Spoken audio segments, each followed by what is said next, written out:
वो आपके लिए भी सेफ़ नहीं है, बेबी के लिए भी सेफ़ नहीं है और आपके ओवरऑल पोस्चर के लिए भी सेफ़ नहीं है। मसल्स क्या है? इलास्टिक है। अब आप इलास्टिक को इस तरीके से खींचो, आपकी बॉडी के अंदर स्ट्रेचेबिलिटी रहेगी, आपको बैक पेन जैसे इश्यूज़ नहीं होंगे और साथ साथ में आपकी जो बॉडी है वो लेबर के लिए भी तैयार होती है। अगर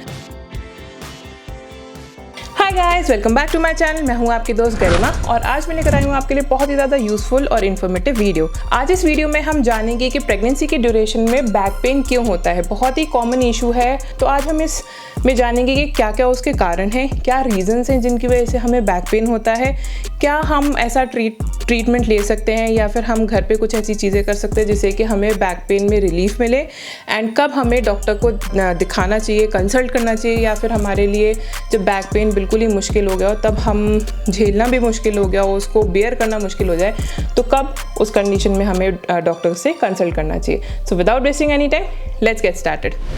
तो हम जानते हैं कि क्या क्या रीजंस हैं बैक पेन के। First reason is weight gain. Normally जब वेट गेन करती है फीमेल्स, तो उनका जो वेट गेन होता है नॉर्मली 10 to 15 kgs के आसपास में होता है, बट कुछ फीमेल्स बहुत ज़्यादा वेट गेन कर लेते हैं, 20 से 25 किलो के आसपास भी वेट गेन कर लेते हैं। तो ज़्यादा जो फीमेल्स वेट गेन कर लेती हैं उनमें बैक पेन के इश्यूज ज़्यादातर देखे गए हैं। बेबी बड़ा होता है और साथ साथ में हमारी यूट्रस वो भी बड़ी होती चली जाती है, तो उनका जो प्रेशर है वो ब्लड वेसल्स पर पड़ता है, एंड जब इतना ज़्यादा प्रेशर पड़ेगा तो वो हमारी बैक पे इम्पैक्ट करता है, एंड इसी की वजह से हमें बैक पेन होना शुरू हो जाता है। Point number 2, posture changes. Pregnancy के ड्यूरेशन में बॉडी का जो सेंटर ऑफ ग्रेविटी है वो चेंज हो जाता है, यानी कि जैसे जैसे आपकी प्रेगनेंसी बढ़ती है, जैसे जैसे आपका वेट गेन होता है, बेली प्रोट्रूड होती है, तो आपका जो सेंटर ऑफ ग्रेविटी होता है, यानी कि आपका जो स्ट्रेट पोस्चर होता है बैक का, वो आगे की तरफ कर्व करने लगता है और आपकी जो स्पाइन है वो बिल्कुल पीछे बैक कर्व ऐसे लेने लगेगी, तो उसकी वजह से बैक पेन काफ़ी फीमेल्स को एक्सपीरियंस होता है। Third is hormonal changes. Pregnancy के ड्यूरेशन में बॉडी रिलैक्सिन नाम का एक हार्मोन बनाती है जो कि हमारी मसल्स को, लिगामेंट्स को रिलैक्स करता है, जॉइन करता है, और वो लेबर प्रिपरेशन के लिए, यानी कि बेबी को बर्थ के प्रोसेस के लिए प्रिपेयर करता है। साथ साथ में यही हार्मोन जो है वो स्पाइन की जो मसल्स हैं, स्पाइन को भी लूजन करता है। जब आपकी स्पाइन की मसल्स लूज़ हो गई, आपकी स्पाइन को ढीलापन फील हुआ हार्मोन की वजह से, रिलैक्सिन हार्मोन की वजह से, तो आपकी बॉडी जो है वो थोड़ी लूज़ होनी शुरू हो जाती है, एंड उसकी वजह से आपको बैक पेन एक्सपीरियंस होता है। एकदम से आप खड़े हो रहे हैं, एकदम से बैठ रहे हैं, आप मूवमेंट कर रहे हैं, तो कई बार झटके आ जाते हैं बैक में, एंड उसकी वजह से फीमेल्स को बैक पेन एक्सपीरियंस होता है। Reason number 4, muscle separation. जैसे जैसे प्रेगनेंसी बढ़ती है तो हमारी जो जब प्रेग्नेंट फीमेल्स जो ज़्यादा वेट गेन करती हैं तो उनका मसल्स जो है वो सेपरेट हो जाता है।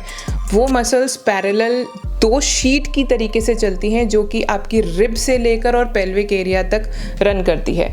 अब ज़्यादा वेट गेन होने की वजह से, जैसे मसल्स क्या हैं? इलास्टिक है। अब आप इलास्टिक को इस तरीके से खींचो तो वो फिर डिटैच हो जाती है, यानी कि हमारे जब नॉर्मल बॉडी होती है तब कोई डिटैचमेंट नहीं होता। जब हम वेट गेन कर लेते हैं प्रेगनेंसी के ड्यूरेशन में, या फिर जब हम बहुत ज़्यादा ओबीस हो जाते हैं, तो वो मसल्स डिटैच हो जाती हैं। तो प्रेगनेंसी के ड्यूरेशन में क्या होता है कि जो फीमेल्स बहुत ज़्यादा वेट गेन कर लेती हैं उनको ये ज़्यादा एक्सपीरियंस होता है, क्योंकि जो बेली होती है वो एक्सपेंड करती रहती है, तो वो जो मसल्स जो होती हैं रिब के साथ में और पेल्विक के साथ में जो मसल्स चलती हैं वो इस तरीके से इलोंगेट होती हैं, खिंचती रहती हैं, एंड देन फिर उसके बाद में वो कई फीमेल्स में सेपरेट हो जाती हैं, तो उसकी वजह से भी बैक पेन का एक्सपीरियंस होता है।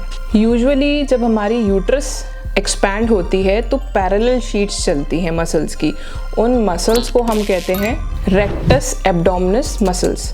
ज़्यादा वेट गेन होने की वजह से, ज़्यादा खिंचाव होने की वजह से रेक्टस एब्डोमिनस मसल्स सेपरेट हो जाती हैं, एंड इसकी वजह से हमें बैक पेन होता है। इसीलिए मसल सेपरेशन जब होता है तब वो कुछ फीमेल्स में बहुत ज़्यादा सीवियर बैक पेन भी नोटिस किया गया है। रीज़न नंबर 5 है स्ट्रेस। जो गर्भवती महिलाएं होती हैं ऑब्वियसली इमोशनल चेंजेस बहुत ज़्यादा होते हैं, बहुत ज़्यादा हार्मोनल चेंजेस की वजह से, मूड स्विंग्स की वजह से स्ट्रेस बहुत ज़्यादा हो जाता है। तो उस स्ट्रेस की वजह से बॉडी जब स्ट्रेस को होल्ड नहीं कर पाती, उसको बैलेंस नहीं कर पाती, उसको कंट्रोल नहीं कर पाती, तब फिर इस तरीके के हमें बैक पेन, पैरों में क्रैम्प्स, इस तरीके के इश्यूज़ होना शुरू हो जाते हैं। तो मेन जो कॉमन बैक पेन का इशू जो फीमेल्स में देखा गया है वो स्ट्रेस के कारण भी होता है। अब बात करते हैं कि अगर आपको बैक पेन है तो क्या ट्रीटमेंट हो सकता है। First is exercise. वॉकिंग सबसे बेस्ट एक्सरसाइज है। अगर आपको कुछ नहीं करना है, अपना 1 घंटा सुबह 1 घंटा शाम को इस तरीके से अपने लिए प्रेगनेंसी के ड्यूरेशन में मेक श्योर करें कि वॉकिंग के लिए टाइम ज़रूर निकालें। Second is prenatal sessions. अगर आपके पास में टाइम है और टाइम मैनेज कर सकते हैं तो डेफिनेटली आपको प्रीनेटल योगा सेशंस लेने चाहिए, जिससे कि आपकी बैक के अंदर फ्लेक्सिबिलिटी रहेगी, स्ट्रेचेबिलिटी रहेगी, आपकी बॉडी के अंदर स्ट्रेचेबिलिटी रहेगी, आपको बैक पेन जैसे इश्यूज़ नहीं होंगे और साथ साथ में आपकी जो बॉडी है वो लेबर के लिए भी तैयार होती है अगर प्रीनेटल सेशंस आप ज्वाइन करते हैं। वो बहुत ज़्यादा यूज़फुल होते हैं आपकी पूरी बॉडी को प्रेगनेंसी से डील करने के लिए फर्स्ट थिंग, एंड साथ साथ में बॉडी आपकी प्रिपेयर होती है लेबर के लिए। आप इमोशनली जो आपकी बॉडी के अंदर चेंजेस होते हैं, मूड स्विंग्स होते हैं, उसको भी कंट्रोल करता है, एंड जैसे बैक पेन जैसा इशू, क्रैम्प्स हो गए, उन सबको भी काफ़ी हद तक अवॉइड करता है। तो यूजुअली जो फीमेल्स प्रीनेटल सेशंस ज्वाइन करती हैं, योगा सेशंस जो ज्वाइन करती हैं, उनको ये सारे इश्यूज़ जो हैं वो रिलेटिवली कम नोटिस किए गए हैं वर्सेस जो फीमेल्स कम्प्लीटली इनएक्टिव हैं, सेडेंट्री लाइफस्टाइल है उनका प्रेगनेंसी के ड्यूरेशन में, या फिर जो फीमेल्स बिल्कुल ही वॉक नहीं करती, कुछ भी नहीं करती, कोई एक्टिविटी नहीं है या प्रीनेटल योगा सेशंस वगैरह नहीं लेती, उनके अंदर ये बैक पेन के इश्यूज़ ज़्यादा देखे गए हैं वर्सेस प्रीनेटल सेशंस जो फीमेल्स लेती हैं, अपनी थ्रू आउट दी जर्नी में वो अपने आप को एक्टिव रखती हैं। तो एक्टिव रखना बहुत ज़्यादा इंपॉर्टेंट है अपनी प्रेगनेंसी की जर्नी में। Treatment number 3, heat and cold compression. Heat and cold compression आपको तभी लेना है जब आपको डॉक्टर आपको सलाह दें कि आप हीट एंड कोल्ड कंप्रेशन आप ले सकते हैं। डॉक्टर की सलाह के बगैर आपको हीट एंड कोल्ड कंप्रेशन बिल्कुल नहीं लेना है।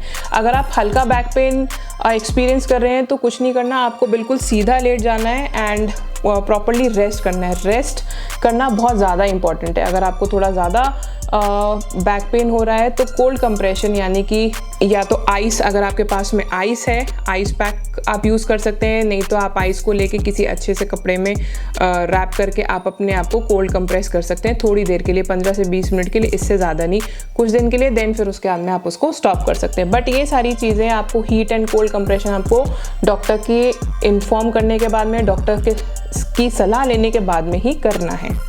Treatment number 4, improve your posture. बहुत ज़्यादा ज़रूरी है आप राइट तरीके से बैठें, स्पेशली ड्यूरिंग प्रेगनेंसी। अगर आप वर्किंग वुमेन हैं तो फिर अपने पीछे, अपनी चेयर के पीछे पिलो लगा कर बैठें, जिससे कि आपकी बैक को सपोर्ट मिले, और हर थोड़ी थोड़ी देर बाद में अपनी बॉडी को मूव करते रहें, वॉक करते रहें, जिससे कि आपकी बॉडी जो है रिलैक्स होगी और साथ साथ में आपकी बैक भी रिलैक्स होगी। सोने के टाइम पर पिलो का इस्तेमाल करें, या तो सी पिलो आता है जिसका लिंक मैं डिस्क्रिप्शन में शेयर कर दूँगी, और या फिर यू पिलोज आते हैं, उनका आप इस्तेमाल कर सकते हैं, जिससे कि आपकी बैक को और साथ साथ में बेली को काफ़ी ज़्यादा सपोर्ट मिलेगा।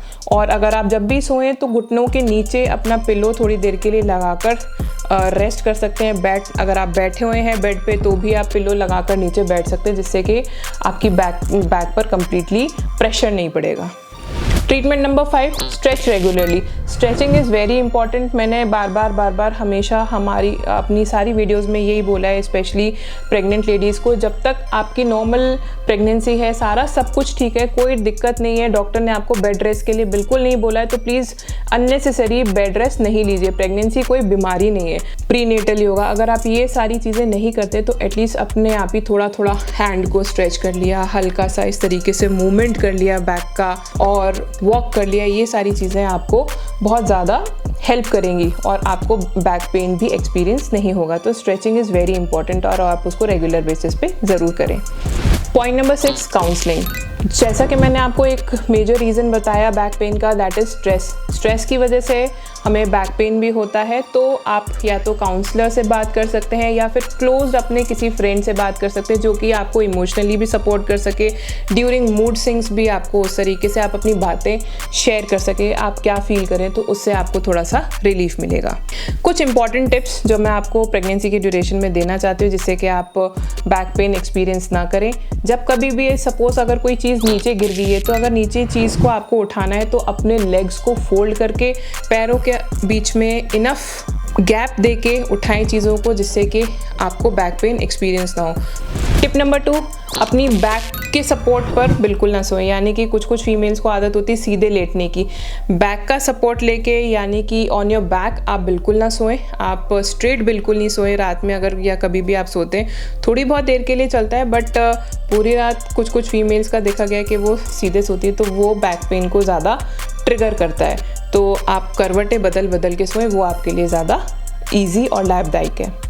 टिप नंबर 3, फीमेल्स को बहुत शौक होता है कि हम ये फुटवेयर पहने वो फुटवेयर पहने। काफ़ी फीमेल जो यूज टू होती हैं हील्स के, तो प्रेगनेंसी के ड्यूरेशन में हील्स बिल्कुल अवॉइड करनी है। वो आपके लिए भी सेफ़ नहीं है, बेबी के लिए भी सेफ़ नहीं है और आपके ओवरऑल पोस्चर के लिए भी सेफ़ नहीं है।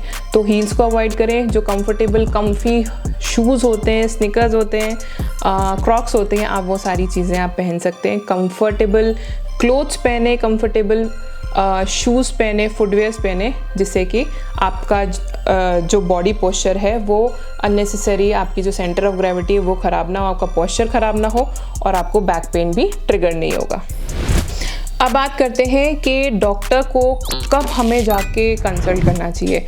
First thing, heat and cold compression आप लें तो सबसे पहले आप अपने डॉक्टर को कंसल्ट करें। हीट एंड कोल्ड कंप्रेशन ले सकते हैं बैक पेन में, बट अगेन आपको डॉक्टर से अपना कंसल्ट करना चाहिए कि कितनी देर के लिए लेना है, मैं ले सकती हूँ या नहीं ले सकती, क्योंकि वो प्रेगनेंसी की स्टेजेस पर डिपेंड करता है। अगर आप अर्ली प्रेगनेंसी में ही बैक पेन अगर आपको एक्सपीरियंस हो रहा है और आप हीट पैक लेते हैं तो वो बच्चे के लिए ठीक नहीं है, कई बार मिसकैरेजेस के चांसेस भी देखे गए हैं। तो हीट एंड कोल्ड कंप्रेशन जब भी आप लें डॉक्टर को कंसल्ट करें। नंबर 2, जब आपको बहुत सीवियरली पेन हो रहा है, अनबेरेबल पेन हो रहा है, तब आप डॉक्टर से कंसल्ट करें। नंबर 3, अपने आप से सेल्फ मेडिकेशन आपको बिल्कुल नहीं करनी। अगर कुछ मेडिकेशन आपको लेनी भी है और बैक पेन आपको बहुत सीवियर हो रहा है तो please consult the doctor. Point number 4, females को अगर पहले से ही ऑस्टियोपोरोसिस, आर्थराइटिस वगैरह है, देन फिर वो अपनी ये प्रॉब्लम डॉक्टर को बताएं एंड देन फिर उसके बाद में डॉक्टर जो है वो फर्दर अपना प्रोसेस या ट्रीटमेंट वो शुरू करेंगे। बट आपको अपनी अंडरलाइंग जो हेल्थ इशू है वो डॉक्टर के साथ में शेयर करना ज़रूरी है जिससे कि अननेसेसरी जो बैक पेन, जॉइंट्स पेन अगर होता है वो ट्रिगर नहीं हो ड्यूरिंग प्रेगनेंसी। तो अपनी हेल्थ कंडीशंस को बताना बहुत ज़्यादा ज़रूरी है। नंबर 5, अचानक से आपको बैक पेन शुरू हो रहा है, एब्रप्टली शुरू हो रहा है, अचानक से ही हो गया, फिर अचानक से ठीक भी हो गया, फिर अचानक से हुआ, तो अगर ये एब्रप्टली पेन हो रहा है सीवियरली तो आप डॉक्टर को कंसल्ट ज़रूर करें। कई बार ये देखा गया कि यूरिन पास करते समय भी बहुत ही नीडल चुभन जैसा पेन होता है बैक में। अगर कुछ इस तरीके से है देन फिर आप डॉक्टर को कंसल्ट करें। एंड लास्टली, रिदमिक क्रैम्पिंग हो रही है आपको बैक में, यानी कि आपको रह के आपको पेन्स हो रहे हैं बैक में, लोअर बैक में specially, then you have to consult the doctor. So friends, ये सारे रीजंस थे जिसकी वजह से हमें बैक पेन होता है एंड क्या हम ट्रीटमेंट कर सकते हैं, कब हमें डॉक्टर को कंसल्ट करना है। सो ये सारी चीज़ें आज मैंने आपको वीडियो में अच्छी तरीके से समझा दी हैं। सो होप आपको मेरी वीडियो पसंद आई होगी। प्लीज़ लाइक एंड शेयर करना ना भूलें, चैनल को सब्सक्राइब ज़रूर करें, मेरे साथ में कमेंट बॉक्स में कमेंट ज़रूर शेयर करें। मैं कोशिश करूँगी आपको जल्द से जल्द जवाब देने की। So then see you soon in next video. Thank you.